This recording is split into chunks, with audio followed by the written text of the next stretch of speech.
सानै लाइमोननि बाख्नायथाव हाबाफारि उदालगुरि कलेजाव ग्रेजुएशन खालामखांनायनि उनाव साख्रि नागिरालाबानो गावनि आथिङाव गसंथानो भेटेनारि रिक्सा फोसाबथाय होगासिनो सुनिल मुसाहारि आरो सावथुन बर' बिथांमोनहा।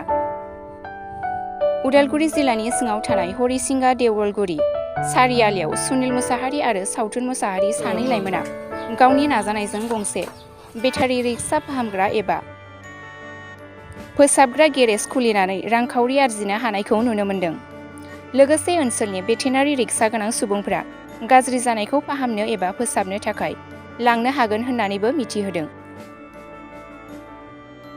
बे रिक्साया मा जादों? आंनि रिक्साया एसे बियारिंआ गाज्रि जाबाय दाखालि अखा फैबाय थानायनि थाखाय। ओमफ्राय आं दा नैबे फंबाय सुनिल मुसाहारिनियाव दायो बेखौ बानायनो थाखाय फैदों। दायो दा मावबाय थादों।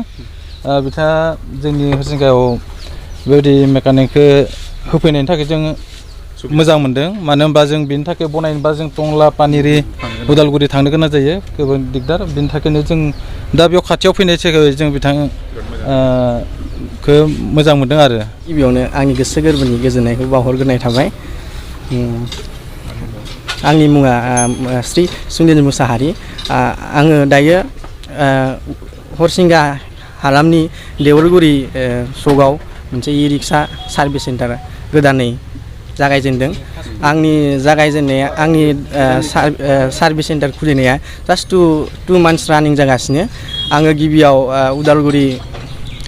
उदालगुरिनि ढाका सक JM इ रिक्सा सार्भिस सेन्टाराव गिबियाव खामानि मावोमोन। बे समावनो आङो बे समाव ग्रेजुवेसनबो खालामबाय दंमोन। ग्रेजुवेसना आंना नैबे 2000 माबायावसो बे इयारावसो जोबदों।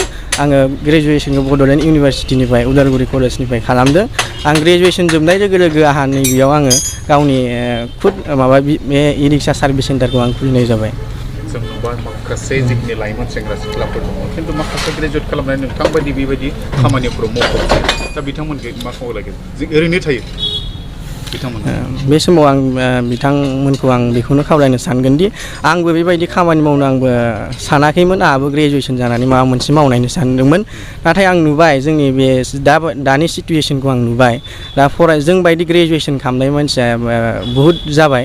बेखायनो आंबो जेब्लानिफ्राय आं ग्रेजुवेसन खालामदों बे समनिफ्रायबो आंबो मोनसे टारगेटखौ लानानै गोसो सिङाव दंमोन दि आं जेनेबा ग्रेजुवेसन खालामखांनायनि उनाव आङो साकरि मोनाबा आं मा मावगोन। बे टारगेटखौ लानानैनो आङो जेब्ला ग्रेजुवेसन खालामबाय थादोंमोन बे समनिफ्रायनो आङो इ रिक्सा डिलाराव फरायनायजों लोगोसे आङो पार्ट टाइम बेफोरबायदि खामानि मावबाय थादोंमोन। आं मावै मावै दिनै बोसोरथाम जाबाय। बोसोरथाम जानानै आंहा ग्रेजुवेसन जोबनाय लोगो लोगो आं गावनि टाइमखौ वेस्ट खालामाबालानो आं लोगो लोगो गावनि मोनसे दुखान होबाय। माखासे सेंग्रा सिख्लाफ्रा दिनै माने गावनि जायगाखौ नागिरनानै गोजान गोजान जायगा केरेला, बेंगलर बेफोरबायदि जायगायावसो थांगासिनो दं। खामानिया जोंनियाव गैया नामा, जायगायाव गैया नामा? बे बिथिङावथ' जोबोद दुखुनांथाव बायदि मोनो आङो। जों ससियेल मिडियानिफ्राय माखासे खोथाखौ मिथिनो मोनबाय थायो। जोंनि बिदा फंबाय बिब' बिनानावफोरा गोबां गुबुन जायगायाव खामानि मावनानै माखासे जिउबो गोमालांनायखौबो जों नुयो। बेयाव आं बेखौ नुनानै गोसो सिङाव जोबोद दुखु मोनो। जोंनि बड'लेण्ड हालामाव बा जोंनि आसामावनो खामानिफोरा माखासे बहुद खामानि दं मावनो रोङोबा।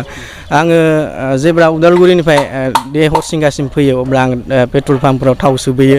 बा थाव सोनायाव आं बै पेट्रल पाम्पनि थाव सोग्रा बिथांमोनखौ आं सोङो, आदामोन नोंसोर बबेनि होननानै सोङो। बिसोरथ' गासिबो बर' नङा, गुबुन हारिसो।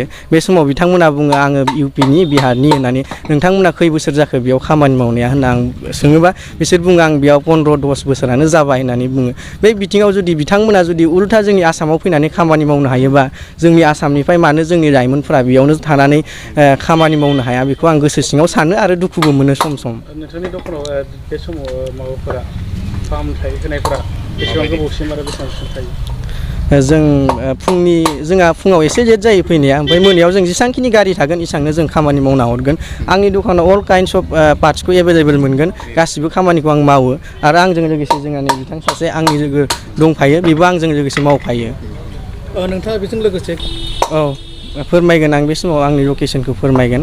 आंनि लकेसना जाहैबाय हरिसिंगा टाउननि साहा देवलगुरि सक नियार हरिसिंगा पेट्रल पाम्प, बे सेरावनो आंनि दुखाना। नोंथांमोनखौ आं खावलायहरो फै गासिबो फैनानै माबा मोनसे जायोबा फैबानो जाबाय, जों बानायना हरगोन। गासिबो खामानिखौ जों मावना हरजोबो।